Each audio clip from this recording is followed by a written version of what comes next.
Hello and welcome to Pro Modelers TV. For this month's, one of this month's build I should say, we're going to be working on the new Revell Lancaster.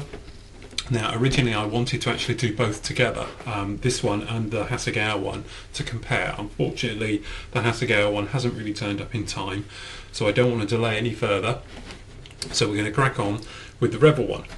So okay, here we are. We've got the Lanc off the sprues for the various parts we're going to need for basically steps 1 through to 4. We've got all the parts here and a couple of clear parts. Just looking very nice detail on the inside because you've got the rib structure. The pin marks are very faint. There's just little rings, they're not deep, that you'd have to worry about, particularly if you were doing it, because this is going to be straight out of the box. We're not going to be making any changes. Same with all the cockpit parts, they're very nice. The only thing to mention is on the instrument panel and the navigator and radio operators area, you've got a little raised detail. Now with the decals, it comes with the instrument panel as well. So there's two ways you can do it.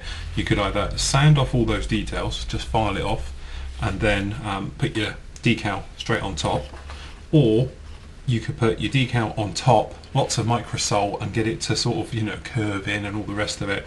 Now this is a technique I've done before where you literally put it over the top, and then by using lots and lots and lots of coats of micro set and sole, you can literally get the decal to soften and contour to all the dials actually on the plastic.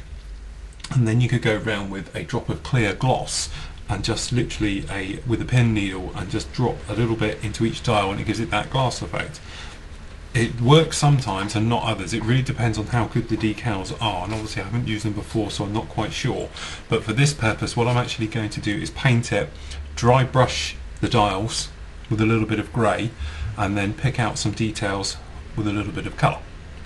So that's the plan for that, and the same with the other bits. Obviously we're going to be painting the inside of the cockpit area, which is with the green and the black inside the fuselage, and the same with all the other bits. Okay, so what we've done for the moment is that we've put the navigator and the wireless operator tables in, and we've put the housings underneath for the bomb bay in there, and then obviously in here all we've done is put the seat on, and then we've actually put on the control yoke. We've got the seats and everything else. Right, so what we're going to do now is paint. For this one I'm going to be using Vallero's interior green even. Obviously there's a lot been written about shades of green inside Lancasters and all the rest of it, and actually when I've asked my granddad about it, he actually informed me that it was black. So I don't know about the green, but since we're going by the record here and it's all going to be done like that, so we'll keep it just as it says in the instructions. Right, and say normally I have a spray bay, but I can't get the camera in there, so we'll have to do it like this. So we've got our airbrush. We're all working okay. We checked the airflow, we checked paint flow. Because we're using the Vallero's, it's straight in, unthinned. Excuse the dog. Okay, then all we're going to do is actually spray the base here, just like this.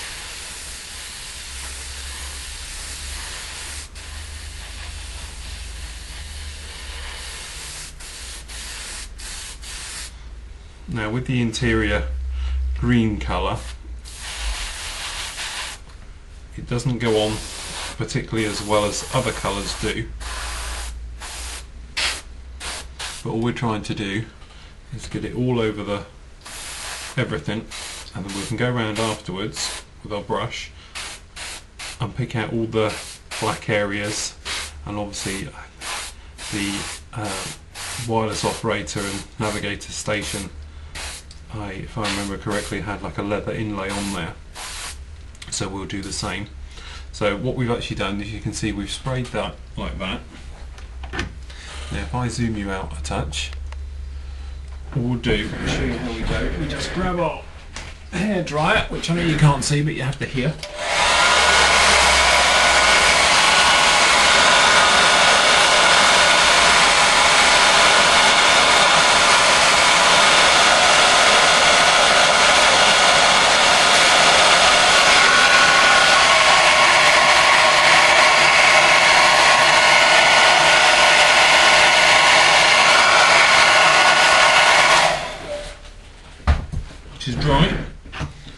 and whilst it's still warm as well, remember that hairdryer has got quite a few settings, and obviously we just want it to be warm, not anything too hot, otherwise we'll end up melting or certainly distorting the shape of the plastic.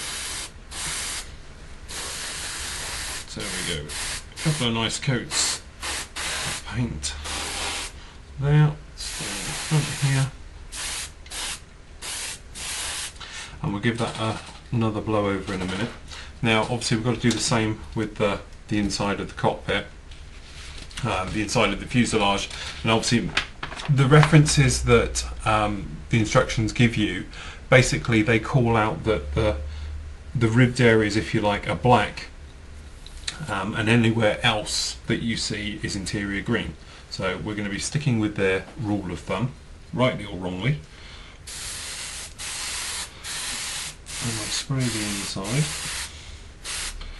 It doesn't matter obviously if we go over at the moment, because it will be masked up and to see. Right, now there's a good point happening here. There's your first slight tip. It might be easier if I zoom you in. What's happening is, if I just bring you in here like this, right, can you see there we've got certainly this area in here and there. Now you're going to come across this when you're spraying. What that actually is release agent from the actual kit. When it comes out of the mould, all the moulds are lined, if you like, with the release agent, so it just simply pops out of the mould. What's happened is, being acrylic paint especially, the release agent is oily, so it's actually hit with it. Now, two ways around this. You can either get some soapy water and wash all your parts and away you go, which obviously takes a little bit of time and drying of everything else, or literally just very light misty coats and prime it.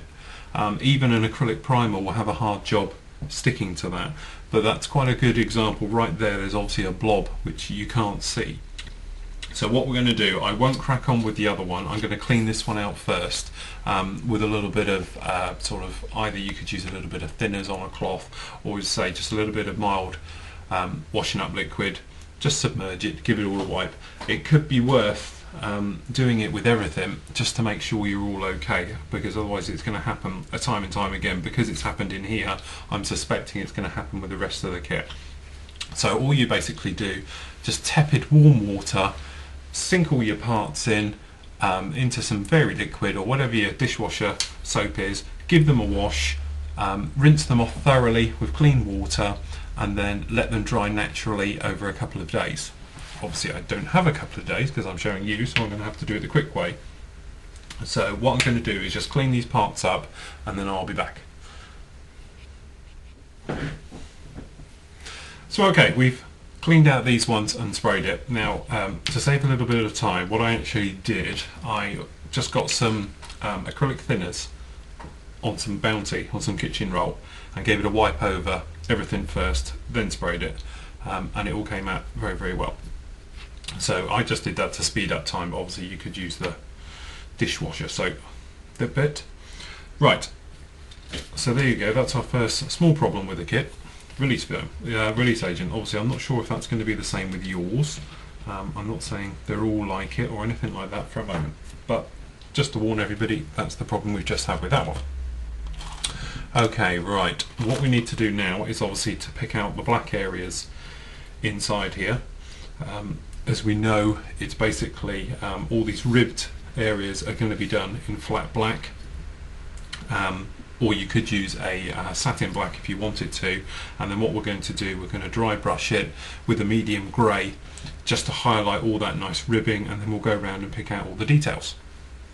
So in a moment we're going to get this all masked up, which I'll do now, and then we'll get it sprayed black. Okay, so we've got all these areas masked up. Literally we just mask these areas here and we'll blow it in on black. Now because this is going to be an inside, it doesn't have to be particularly nice. If you wanted to speed up things just a little bit, you can do it without thinning your black paint. So literally this is Tamiya XF1, just going straight into the colour cup. Now because it's neat, it means its covering properties are excellent. So we're running at about, to give you the full brief here, what are we on? 22 psi. And we have the black. And then all we're going to do, tell you what, bring you in a little bit. There we go. Okay, all we're going to do is spray in these the black areas, which is obviously in this case inside the Bombay. And as you can see, because we're spraying neat paint, it covers very, very well. And we'll do it in one. And the other little bonus is it will dry very, very quick. Now remember, because this is ribbed, I don't know if you can see, but when you look down the black, there you go, you can see it there. Obviously, you need to go in to all those ribs and make sure you've done the sides of them.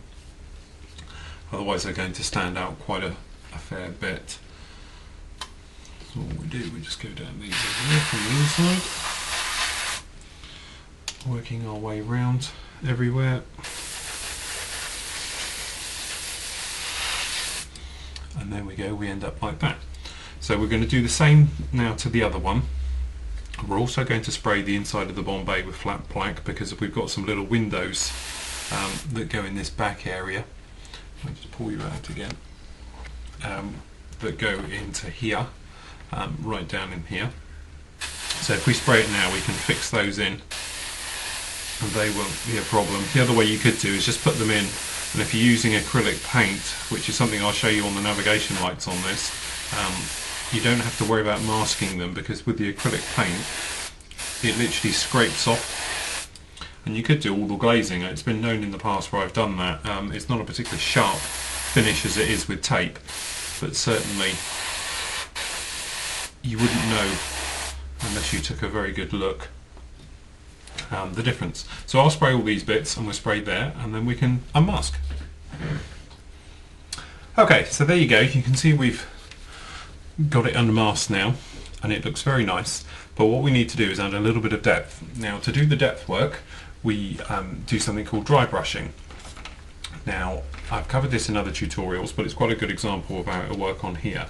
Now if you were using a Second World War aircraft, say, that was green on the inside, what I would suggest is a wash. Now you can do two washes, obviously, you know, self-promoting. You've got the Pro Modeller's wash, the dark wash. You can mix it with any other colour wash that's available. The brown is now available and the black. So you could just give it a thinned black wash, which literally shake it well, pour it into a little tray, add a little bit more normal tap water, mix it well again, and then put that on and just leave it.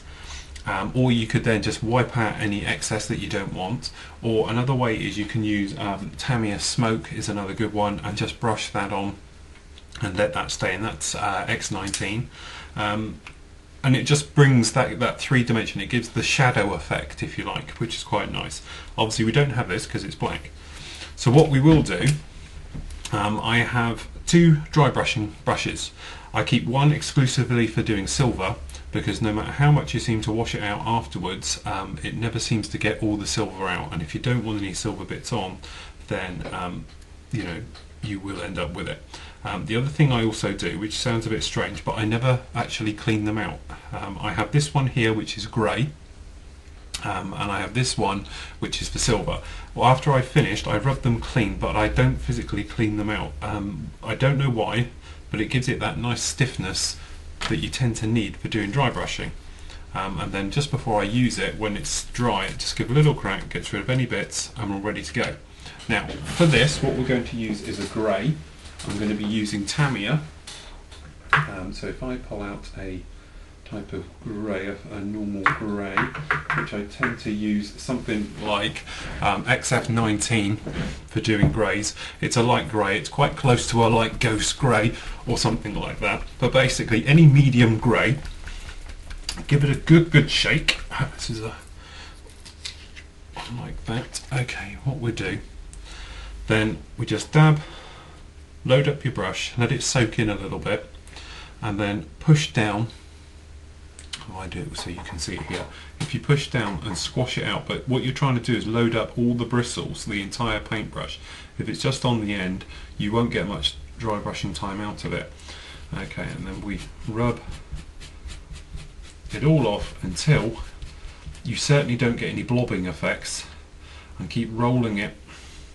You know, this is some ways, if you use a good quality brush, it'll last a long time doing this, where if you use a cheap brush, it'll fall apart.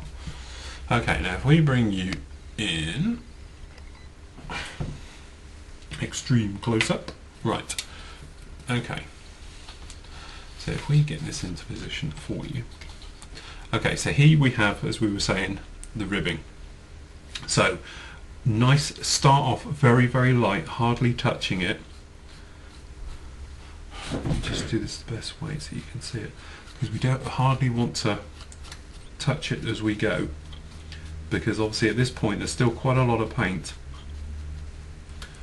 on the brush, and the more you brush with your dry brushing, the more you can get harder, push down harder, because obviously there's not a lot on the brush. So as time goes on, you can get a little bit more forceful with your dry brushing until really you've got hardly anything left on the paint, and then you can carry on through. Now the thing you don't want to do is physically rub all the way through to the underneath. You're trying to actually brush on, not rub completely off. Another technique you can do, which I've spoken about in other things, is where you physically rub right the way through to the plastic. That's quite good for doing switches and that, because they're made of plastic and it's quite a good colour. But certainly for this, you don't want to. So I hope you can see me do this. So we work all the way over, all directions, until we get that type of effect.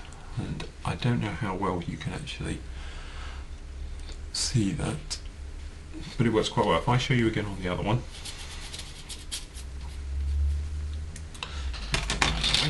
Okay, so we load up our brush just a little bit, as we said before. We're just doing that out of shot. Get rid of all the excess,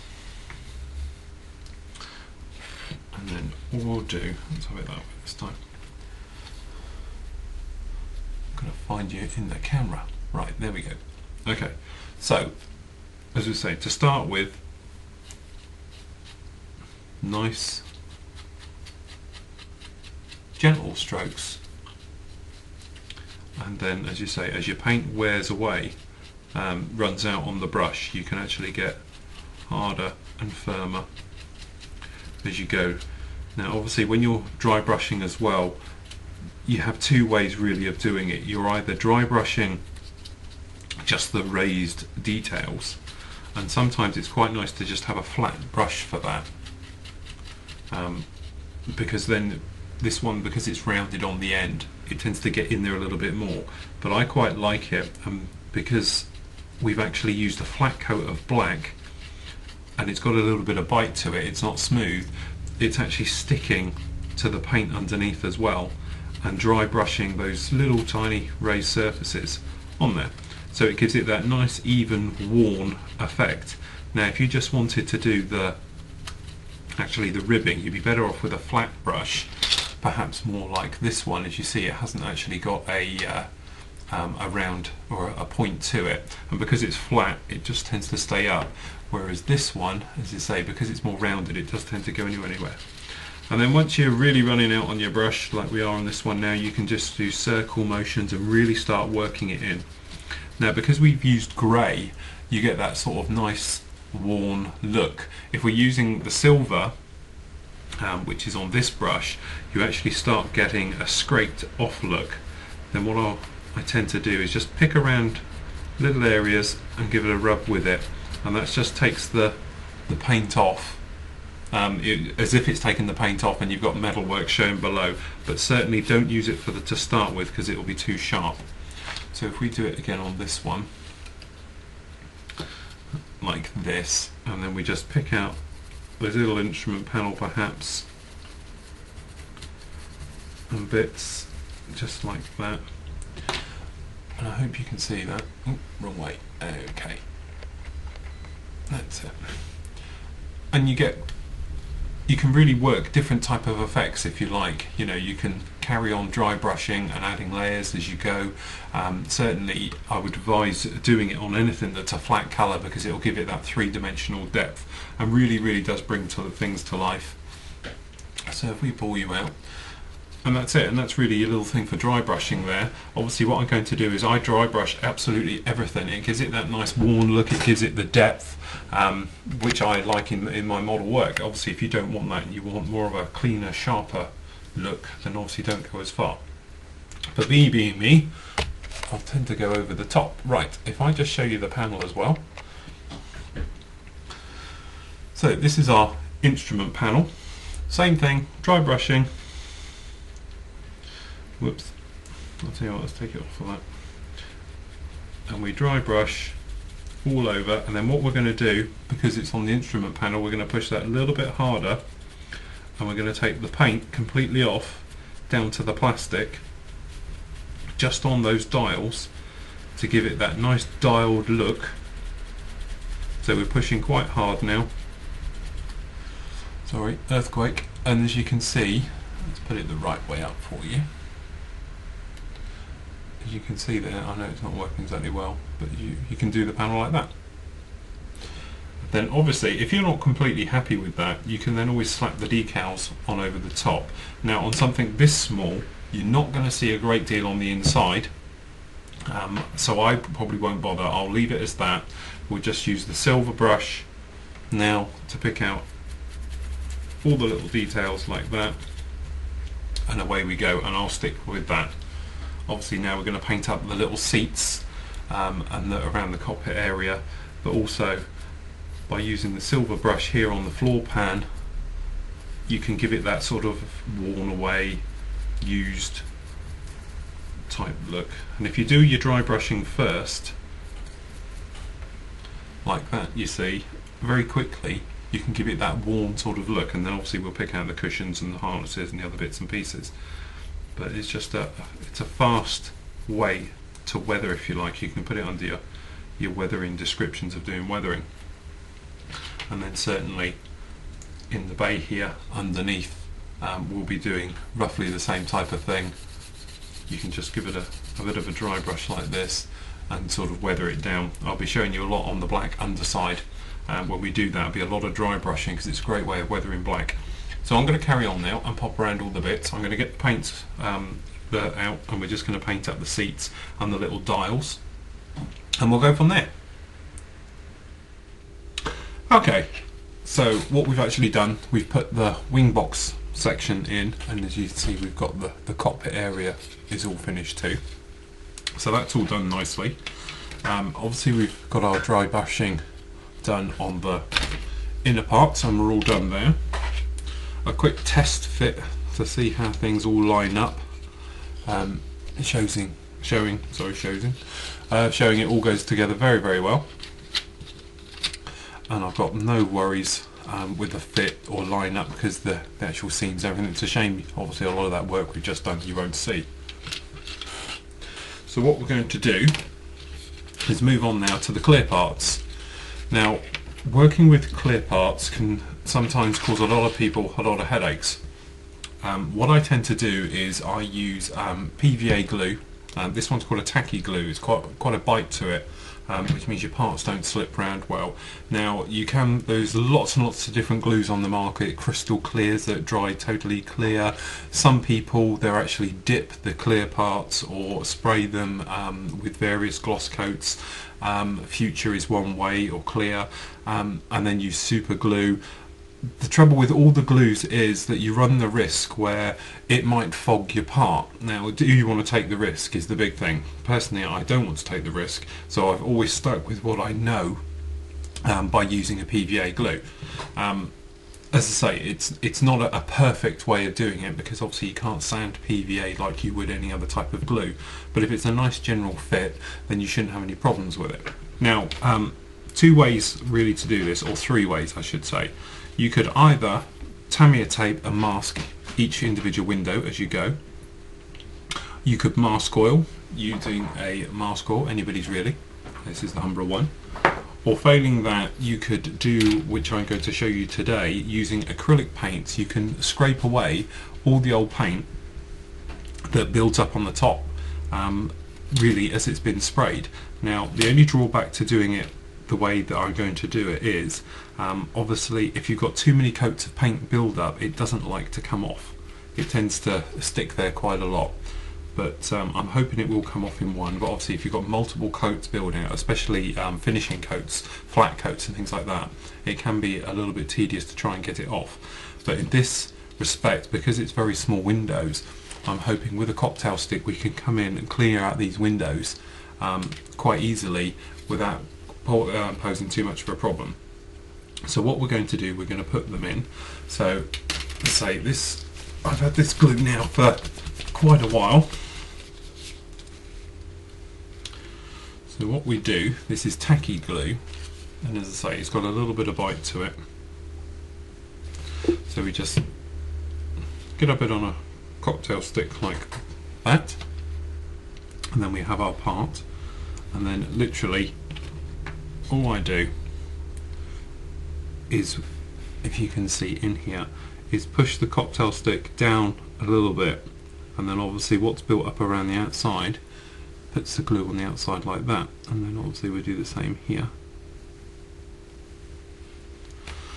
And then just to make sure we're all going to be sticking as we wanted to, I'll just place a little bit on the middle like that.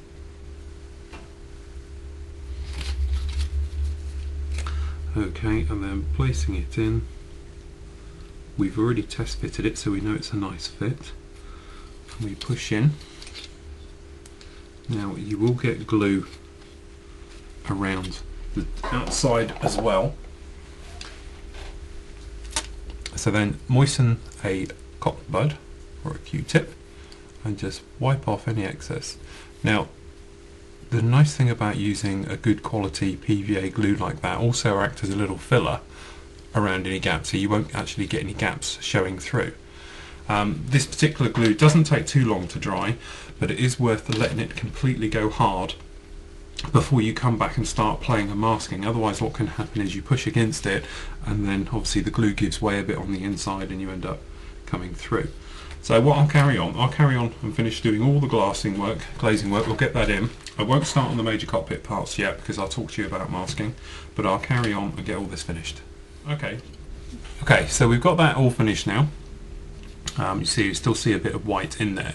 Now as I said before, it's best to leave this now to let that totally go hard or off completely. What I've actually done as well, I've done it on the other side. You have to nick out these little tab holes. That's the one for the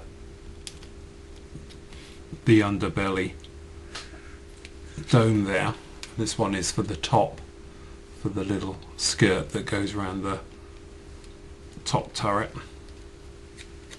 So you just nick those out with a knife, just in there and there and there. So what we'll do is we'll put that to one side just for a moment and we'll concentrate on some other bits. What I've also done as well is painted up and done the top turret. That's drying, that's in black, that's finished.